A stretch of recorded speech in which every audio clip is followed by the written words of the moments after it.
nouveaux standards d'information. Mbote bandeko balandi topesi mbote na ba mama nyonso ya Congo et dans le monde entier. To souhaiter bango joyeuse fête il y a 8 mars. Bonne fête de 8 mars. Pourquoi? Parce que ba mama bangonde basala ki bisoto zala to na sengebele ya ko reconnaître bolamu nyonso ba mama bazali ko salela biso basali mingi pona monde ezala monde. Donc lelo kozanga ko reconnaître mérite na bango ezali tinate kalezaki po mona mama zotanga classe bazotangisa mwana masi classe ezaki problème mais lelo baso batangi classe bazo sala pe musale belé bazali belé dans le monde entier et ba révolutionner pe makambo belé. À titre d'exemple, je vous dis que ba robot nyonso zali ko utiliser lelo partout na ba Carrefour na Congo ezali invention, s'il faut le dire, produit ou fabrication, il y a une femme congolaise, Oyo, Abimisel Bisso quand même robot. Otokoki Kobenga robot, il y a origine, il y a Congo RDC. Alors ils allaient s'engo comme on a que les deux hommes collabent maman. J'ai ce privilège-là de vous souhaiter une bonne fête partout où vous êtes, mais particulièrement à ma maman Pauline Biakoshila, qui m'a donné naissance, et ma bien-heureuse épouse Viking Alula. Voilà. Ozuyango. Merci beaucoup. To continue à faire fête oyo. Na esengo, mais quelque part, moi regret. Regret, zali pourquoi? Depuis une déclaration, il y a un jeune garçon, il y a niveau, il y a peu perdu. Je n'ai pas vu de réaction, il y a tout concernant le Kwana. Nalinga qui quand même te pingler et le Kwana. Le nom de un procès Rossi. Dans un procès, il y a nani détournement, il y a EPSP, Willy Bakonga. Dans un procès, il y a Chebeya. Mais c'est bien que le procès Chader commence. Nous avons un groupe de jeunes, ça fait une semaine. Comme Balobaka, Molili Ataï Oumeli, Tongue Kotana. Atabutu Oumeli Tongue Kotana. Ce groupe d'individus va pessibiso vérité cachée. Il y a combo à Chader, il y a coup sur coup.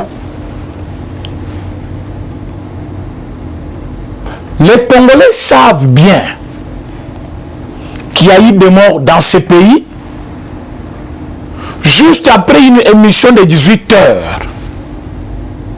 Émission sur 19h20. Na 21h juste, Bata Kebandi, na Bapango Batu. Il y a eu des morts. Batu Bayebi ici na Congo, na 2016, na décembre le 23, il y a eu des enlèvements en cascade. Batu Bayebi bien que na fin 2018, na campagne ya président Félix, il y a eu des enlèvements en cascade. Maintenant, un monsieur, Ouazaki témoin, un monsieur qui avait pris des photos, un monsieur qui était là, un monsieur qui était lui-même acteur, il sort de son silence. Il cite même d'autres témoins qui étaient là. Entre autres, selon les témoignages, la vidéo est là, ça circule, Moutunion Somoniango. Balobi Claude Machalape Azalaka. Ayoka Kayango. Ayebi Makambo le Kaka Jouana. Mais il s'agit de quoi? Il s'agit des attaques ciblées. Oh yo mais c'est Chadar Azeki Kotinda Batou. Bokene nanda kuya telle personne. Bokene nanda kuya telle personne. Et tant que Batouana Bazaki Kokota na Bandako, c'est-à-dire soit Babomio, soit m'enlever yo, soit Babotoli Biloko na yo. Et ces jeunes, à cause de mes ententes, il y a parti na Bango, ils ont fait des aveux. bandimi o basalaki babimisi yango polele balobi mpe baza pre ya kosamba na Shadari po ba vérité bango baza nango ba photo bazali na yango batu bakufa parce que lelo je vois tout le monde focalisé sur les élections. Oui, mais l'élection est koleka. Il y a 2018, il y a 2016 et 2011 batu bakufa kati. Batu bakufa kati. Pourquoi vous voulez seulement réparer à l'avenir ou courir plus vite vers 2023 sans réparer ce qui a été fait à 2011, 2018? Dans le moment où Etienne Tshisekedi Azaki élu, il y a eu des morts. Mais les jeunes balobi, mais ce Shadari, Solinito Samba Toko Samba, Yondo Zaki Kotinda Biso, toi attaquer Bandako. Alors qu'aujourd'hui, quand vous allez alimenter, beaucoup de milinga et zalina nous na katiandaku ya permanence, il y a eu de peste, il y a eu de morts. J'ai toujours rappelé à tout le monde que ce côté na katia lupangwana, au monde a milinga na no balungula yango te na no bacha peinture te. Et zalaka souvenir na biso. Il y a ba combattant na biso ba kufaki et ce côté na katia permanence okuta ba photo ezali na mur. Banzoto ya bato ezo ekokaki kosimba bana baboko te po bachango na morgue. Il a fallu d'abord bachu bango bakisi po koma mo makasi pona kosimba yango. Donc simbi zoto ya mutu po selungwe. Osimbi boy musunye lungwe. Bombe moko ya niveau ya likolo. Nana tinda ki batu mais c'est Shadari. La vidéo est là.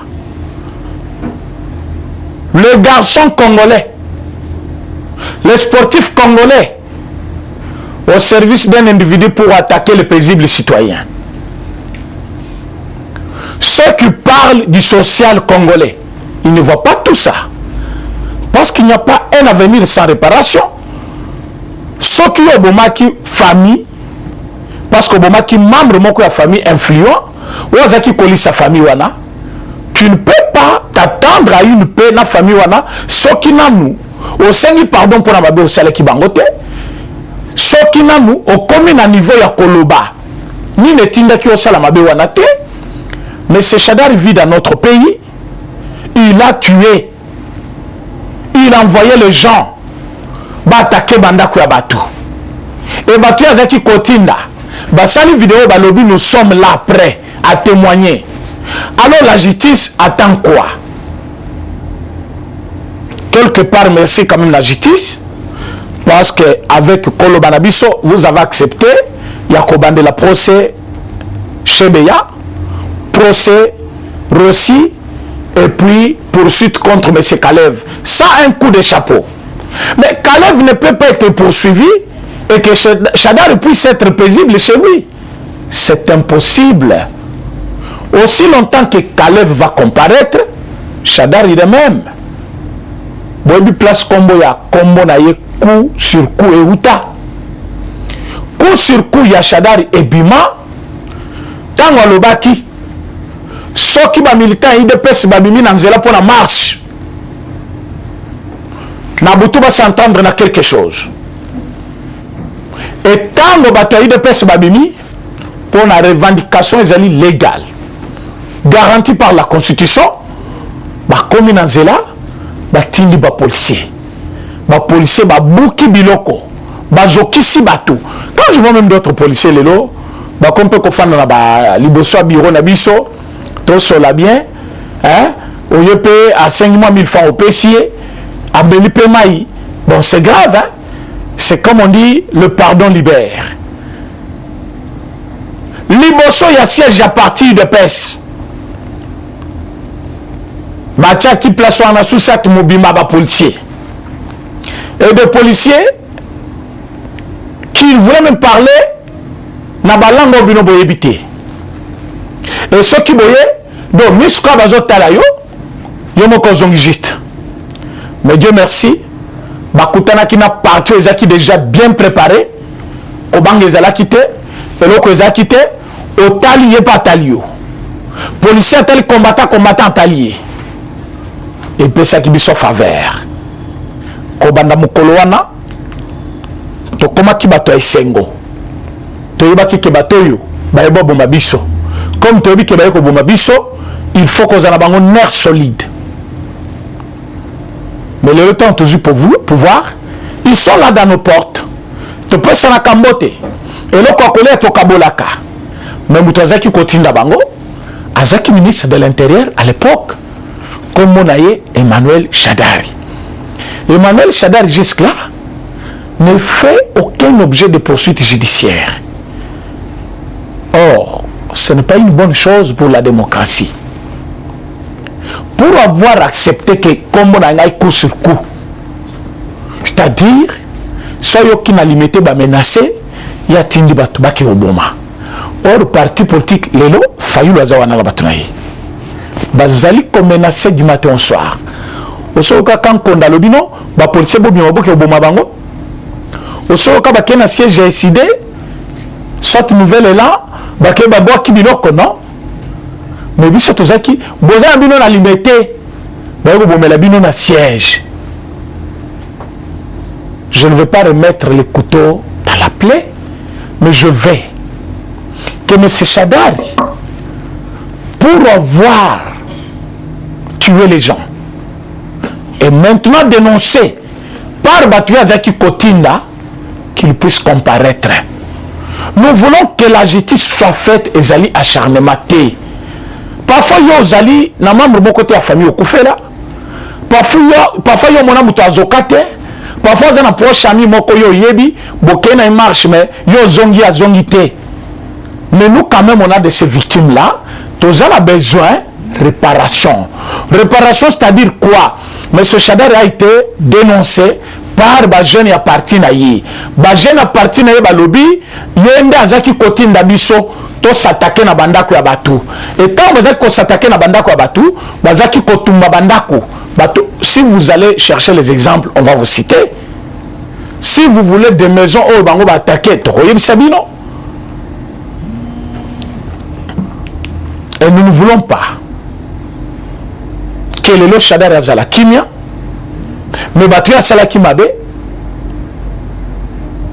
bafanda wana kaka na kati ya pasi na bango, yazo continuer kolia mbongo ya ibaki na pouvoir sans être inquiété. Les gens peuvent se demander pourquoi j'aime plus parler de ces régimes-là. En quoi est-ce que nous serons différents? Ceux qui n'ont rien bango impunité, et c'est là qui cheval de bataille. Et que le gouvernement n'a pas sopé. Impunité, c'est cheval de bataille. Qu'est-ce qu'on va faire? Or, quand on punit quelqu'un, et c'est exemple pour la Bamoussoussou, et le ministre actuel de l'Intérieur va dire, la limité n'a tombé dans la même bêtise comme M. Shadari. Directeur de cabinet actuel, à Koloba malgré Nazali, service de l'ombre à chef de l'État, ceux qui naïbi, bakokanganga lokola kamere. Ceux qui ministre EPSP Moussoussou aye, aza sûr que son naïbi, bakosambi sanga lokola Willy Bakonga. Ce sont là les exemples qui montreront que dans le gouvernement na bango na biso différence ezali, ni solo à l'État, il faut etika na baboko ya l'État, moto yo azali kozwa mbongo ya l'État, atia na libenga na ye, aye bakazali ko commettre infraction. Et moto yo azali ko commettre infraction, azali punissable devant la loi. Voilà mes chers amis. Alors tant qu'il a fait tout cela, ce Botali bien Mikolo a connu un peu trop calme. Trop calme. Tebisa Kibatu 6 et Kobaluka 9. Les gens n'avaient pas accepté. Et aujourd'hui, ils vont voir ce qui va se passer. Bon, mon qui est retour à M. Kabila. Il a fait le tour où d'abord? Il a commencé par Tanzanie. Et vous savez pourquoi il est parti en Tanzanie? Naïbisa qui va tout clair. Qu'il est parti, il est surveillé, il a des gens, na côté naïe, et que voyage naïe et Ibanaki, chef de l'État, Azaki qui débattait, comme les autres pensaient, que chef de l'État Zakidiba, Boteki Kabila Kei. So Kabila Linga qui a fanda na na Dubaï, Alinga fanda. Mais Kabila était déjà interrogé. Kabila sera arrêté incessamment. Parce que le dossier qui lui se Kabila à la justice, ils allaient belé. Le dossier Chebeya, c'est Kabila le commanditaire. Le monsieur Rossi, c'est Chebeya. Les deux experts de l'ONU, c'est Kabila toujours, bien sûr, comme je voulais dire. Et si vous pensez que parce qu'il y a que Dubaï à Zongi, donc il n'y a rien, non, non. Mais c'est Kabila est toujours coupable et il peut être poursuivable pour avoir fait de mal choses au pays pendant qu'il avait le pouvoir. Ça s'appelle abus de pouvoir. Et ce qui m'entend bien, Tango Azongi, il comprend maintenant qu'il n'est pas ce qu'il était. Beaucoup comme on a bateau Bakinako Yambaye, c'est 3 véhicules. Tango Azongi n'a pas ferme naïe, il a trouvé la police. Et ça sera ainsi. C'est-à-dire, M. Kabila fait maintenant l'objet de poursuites judiciaires parce que Batu Oyo Bazali Kotanga Kombo Naye, Bango Balobi, il n'était que des instruments utilisés. Par qui? Inspecteur provincial. Par qui? Par le chef de l'État. Pourquoi? Parce que chez Beya, Azaki n'a problème, n'a président, chef de l'État. C'est ça le témoignage. Et comme le témoignage est clair, vous voulez que le chef de l'État arrête Kabila, après Akobimano, chef de l'État, Azali honnête, Tena Moninga Naye, et pourtant, Bassaki, passation de pouvoir, la passation de pouvoir ne veut pas dire que le chef de l'État ne peut pas jouir de ses prérogatives constitutionnelles. Passation de pouvoir ne veut pas dire que Kabila devient intouchable. Passation de pouvoir ne veut pas dire qu'on doit effacer tout le mal que Kabila avait fait. Mais quand on parle de passation de pouvoir, c'est-à-dire, c'est un devoir civique.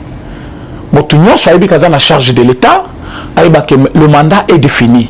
Après mandat, il faut ozongi se bonga na mutumususu oyo batuba kopona. Ce n'est pas un cadeau, ce n'est pas un don. Donc, tango bosali remise, reprise, c'est constitutionnel. Tango bosali passation de pouvoir, c'est constitutionnel. Et ce qui mutu assisi mandat naye, va voter musus, c'est constitutionnel. Alors mutu mo kota kokobima.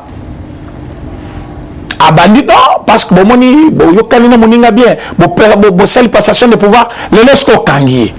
Mais mutongo bolingi ba kangate. Vous voyez qu'ils ont des personnes sur Internet pour ingérer juste le chef de l'État. C'est de même avec Katumbi. Je vous ai parlé que Katumbi est sorti de la maison à Télémi. À Lobby, il faut pas soutenir Samalo Konde. Mais tous les journalistes proches de M. Katumbi, ils passent dans les médias pour s'attaquer à Premier ministre nouvellement nommé, qui n'a même pas encore travaillé. Bilan va critiquer Ezate, mais il s'attaque déjà à lui. Et ces journalistes sont connus. J'en avais parlé dans l'émission passée. Est-ce que vous voulez dire que Katumbi soutient le Premier ministre? Non. Parce que s'il soutient le Premier ministre, pourquoi Batonaï Bazobima n'anzela pour la kofinga Premier ministre? Mes chers amis, nous sommes en politique. En politique, il n'y a pas de cadeaux. Le respect se mérite.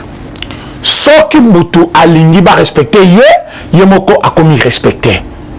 Si vous voulez que le chef de l'État Nabiso, Azala objet à critique, attendez-vous ça des critiques parce que tu es banni. Tu es banni bien. Vous avez dit par la bouche de M. Devos Kitoko que campagne qui financée par Katumbite Nimbemba, mais campagne qui financée par le partenaire extérieur. Qui sont-ils? Est-ce que ces partenaires extérieurs qui ont financé votre campagne n'avaient-ils pas un intérêt à gagner derrière vous? Et ceux qui les ont financé la campagne pour pouvoir. après les accords étaient dans le sens où Biso qui n'a pouvoir, Bino va exploiter pétrole, Bino va exploiter boye, Bino va exploiter boye. Et maintenant vous formez votre bloc. Moko ke kotoyo a touché l'église catholique à le bibino bobima. Chole kendolo babuzoba. Alors kotoyo balobi katumbiyo kende au distraire. Aye kotoyo. Côté kuna sko batindi batuna bango na média. 2023. Merci à Augustin Kabouya.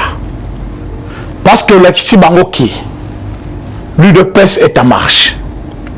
Lobby tozaki na niveau ya Funa pour na installation ya comité ya fédération ya Funa.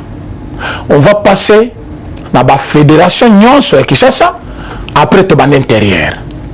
Mes amis, 2023 c'est pour bientôt. Soyez prêts, nous aussi nous sommes prêts. Mes chers amis, Moutazo Kima élection azate. Bissona Bino, différence ezali. Bino bozo se préparer les lots. Mais Bissot se préparer il y a 37 ans. Toujours de l'élection. Donc, on Bissot au sala. Toko bengango remise à niveau. Donc, pour la Bino, ils allaient préparatifs. Mais Bissot, parfois, s'il faut l'appeler comme endroit mise en bouche, donc Moutamutu, Toyo Kana sur quelques points d'indifférence quelque part, après, Tomiché na ordre de bataille. Moutoumoko Takobika. Fachiakobe Tabango Lelo Tilobi. Ne faites pas l'erreur de prendre les initiatives de faire pression. Vous ne ferez rien. Vous ne ferez rien. Président Fachi, seul candidat de la République démocratique du Congo. Mais avant tout cela, je vous l'ai dit et je le jure, recensement égale élection. Pas de recensement, pas d'élection. Le président Fachi n'a pas refusé les élections.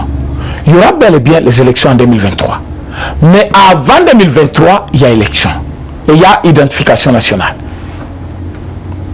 C'est le cap important.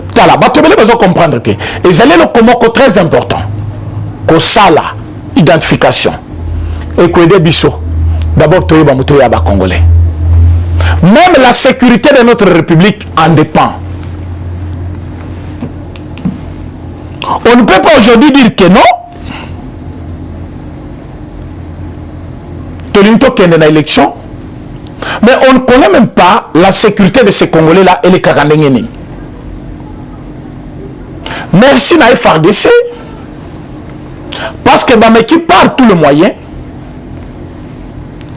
Babaki ba Adef Libanda va récupérer na Kanabango. Et quand on va récupérer, Bakuti ba bombe. Nase Yabakon. FRDC a coûté ma fil électrique, bakangi sem sous forme. Ya basimo bakangaka pour na kotanda bilamba, mais na kati ba fil électrique. Ba piéger bango. Ba leke lokwana. Ba kotiti na kati ya camp. Ba kutu partout des pièges. Mais ba leki yango. Aucun mot, il y a remerciement. Côté, il y a prêtre. Ou évêque, il y a 5 ans. Il y a 5 ans plutôt. Aucun mot de remerciement. Côté, il y a Fayoulou. Ce qu'ils attendent, qu'il y ait un seul mort. Nous insistons pour la sécurité de l'Est. Nous voulons les élections en 2023. Il faut quelqu'un qui va prendre en compte la sécurité du pays. Mais la sécurité du pays est là. Le chef a mis les codes de guerre pour encadrer les gens qui peuvent défendre la République. Et entre-temps, nous avons des gens qui sont sur place en train de lutter contre ces forces de rebelles. Mais tant qu'il y a victoire dans le camp Il y a FRDC. Pourquoi tu as le Jamouké Isaté? Donc vous voulez profiter de la faiblesse moko, attaque moko boye, Bolunisi, Manza Karabino. Mais le chef de l'État a décidé ceci. Élection dans 2023, oui. Mais conditions, identification nationale. Ça, c'est la décision. Le gouvernement sort, tout au plus tard parfois, la fin de cette semaine. Ou le début. Parce que d'ici là, lundi ou mardi, ils allaient rentrer parlementaire. Donc, la deuxième ou troisième séance, le gouvernement est déjà installé. Nous aurons un bon vice-premier ministre, ministre de la Justice, ministre de Défense. Vous allez voir ce qui va se passer. Nombreux, soit bakoya na union sacrée, soit balumembo kabakeli banda. Mais bato mal chance, et belé bakozana kacho. Pour la nini, mabe basali Congo, ezali makasi, ezali pe belé. Mais pour repartir sur de bonnes bases, il a fallu que le Congo puisse passer à l'identification nationale pour toyer babaton bazo salabiso mabe. Est-ce que bazali ba vrai Congolais ou bazali ba tuya libanda? Parce qu'on a compris que nombreux bazali ba Congolais te. Nombreux bazali ba tuya libanda. Nous demandons à la justice de persévérer. Akangela biso général wana Makanika. Bakangela biso colonel Moussouswana comme on est ce matama. Une fois bangomi bale bakangami, je pense que na niveau ya plateau qui me kokota. Parce que na minembwe du côté ya plateau na territoire ya Fizi, bato bazali kokufa à cause ya nini? Bato na mibale bakeko ériger domicile na bangwana. Mais ce sont des gens qui ont servi l'armée, balungu l'armée na ba secret, côté bakei, bayami bango comme des princes, mais pour faire quoi? Pour faire du mal à la population. Mais l'État est là. Ba manœuvre na bino tout, toujours contourner yango en un clin d'œil. Tozali kosenga ke procès oyo ya Rossio et Bandi, cette fille ou cette femme de Karine à Kota Boloko. Tozali kosenga ke Monsieur Chadari, comme bato ba dénoncé à Kota Boloko, tozali kosenga que DG Yasnel, DG ya Régie des eaux, balongola bango, batia batu ya sika. Tozali kosenga que gouverneur ya banque centrale, alungwa batia gouverneur Moussousou, wana ezali makambo eko salema dans un bref délai. Et tant que salema, c'est pour le bonheur du Congo. Parce que les Congolais ne vont pas souffrir. Tant que les Congolais vont être président. Mais celui qui dirige la régie des eaux, un homme qui a fait un bureau, il a fait un niveau sonas. Héritage Kabila Tikeli Biso Angwana. Donc, on prend quelqu'un, cadre de la société monnaie à l'État, incapable de prononcer une simple phrase sans faute d'orthographe. Alors, ce qu'il est là, nous avons prononcé déjà Mabé, n'habitez comme bien. Et soit comme bien. Est-ce qu'il y a une réflexion ya makasi par rapport à la fonction de si? Parce qu'il faut mis trop dans la classe. Azaki peut m'aider parfois dans la classe. Est-ce qu'il y a un madame? L'exemple, cette maman, balogoulier. Balobi, va suspendre la fonction naie, akende nanu la fonction mususu pour remise à niveau, afin que mususu a géré dans le poste naie. Mais comment elle a été engagée? Pourquoi il n'y a pas eu de test? C'est ça que nous voulons que basa la capé ba test pour que ba test wana et favoriser que ceux qui sont aptes il y a ça la musana domaine wana. Alors nous aurons de bonnes personnes ou bakoko bonde la moka. Mais ceux qui n'ont pas poste de responsabilité, vous mettez des gens incapables de prononcer une simple phrase. C'est ce qui est à la base, il y a la société à l'État. boke kota na Congo Airways c'est du gâchis bokota na DGDA ozomona mutu baopesa bena pena fort donc charge moko ya dédouanement ya biloko mais mutu aza incapable ya calculer même conscient moko mais alors mutu ya obongo makambo douane akosala ngo ndenge nini alors douane eza plus cher pourquoi douane eza plus cher bato batondisi kuna bana mosala moko bazosala te baoliaka mbongo ya leta contrôle ya malonga eza te biloko ezokota frauduleusement alors le pays va où? Et pour remédier à cette situation il faut que le chef de l'État a changé bato partout dans la société nyonswana mosusu sep Congo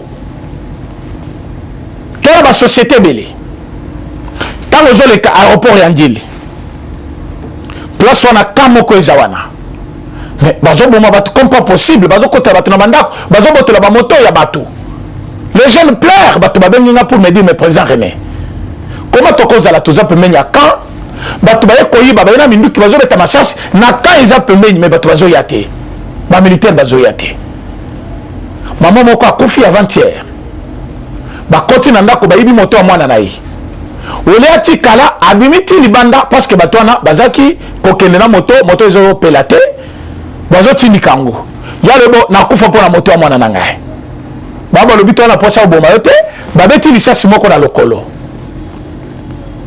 ba 3 heures du matin soki 2 heures selon nani mwana na ye ndenge arelate biso mama wana ti kalima kile ezobima hémorragie wana ti bakoma ntongo mpo meme na hôpital na ntongo boye mama akofi mais nous avons juste à côté il y a place bazofanda quartier Mbila baza na camp seta wana camp eza wana en face aéroport ma face ezobeta aucun secours jusqu'à ce que maman na akufi likolo akolanda moto ya mwana na ye et pendant ce temps les évêques ne crient pas pour l'insécurité qu'il y a ici. Les évêques voient seulement 2023. Mais pendant que le président Félix se bat pour que la sécurité à Congo est zonga, Moutounion soit dans la sécurité, à se sentir à l'aise dans Bokanaye. Bon, je pense que les gens, moi et ma maman, comme tu bengama qui na moi fait mon koboye, tu as qui kakapona ko sepela na bino, ko annoncer bino que l'arrestation de M. Chadar c'est bientôt. Alors, Tokutana Lobby, merci. Eshima, votre magazine qui bat au rythme de l'actualité. Retrouvez la nouvelle édition. Exclusivité, Sakombi Molendo, les réformes qui changent l'image des affaires foncières. Après avoir posé le diagnostic de plusieurs maux qui nécessitaient une thérapie appropriée, le ministre des Affaires foncières, Sakombi Molendo, a proposé à ces secteurs agonissants un traitement de choc basé sur 3 objectifs. Donner un nouveau souffle à travers des réformes, un mandat sous le régime du renouveau. Des innovations et réformes audacieuses, les cadastres fonciers numérisés et des titres immobiliers sécurisés. Et le lancement des projets modernes, les actions du ministre Aimé Sakombi Molendo visent à faire du ministère des Affaires foncières l'un des plus grands contribuables au trésor grâce à la fin du coulage des recettes foncières. Focus, le ministre d'État, ministre des hydrocarbures, Rubens Mikindo Mouima, a organisé 2 jours des travaux intenses afin de poser les véritables diagnostics du secteur des hydrocarbures en RDC afin de formuler des recommandations nécessaires dans la gestion de l'or noir congolais. Découverte, Jean-Michel Samalou Kondé, le nouveau chef des gouvernements qui travaillera en harmonie avec le président Félix Tshisekedi.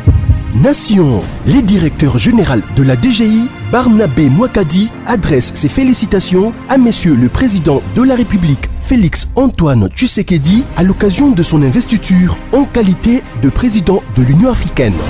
À lire également, le directeur général de la CNSS, Agnès Mouad Nawej, adresse ses félicitations à son Excellence, Monsieur Jean-Michel Samalou Kondé, pour sa nomination au poste de Premier ministre. Lumumba, Mouzé et Étienne Tshisekedi, des héros immortels. Majorité parlementaire, la remontada de Félix Tshisekedi. économie, fraude fiscale, un mal qui gangrène toujours le trésor public. Retrouvez l'intégralité du magazine Eshima dans les kiosques. Eshima Magazine, un nouveau standard d'information.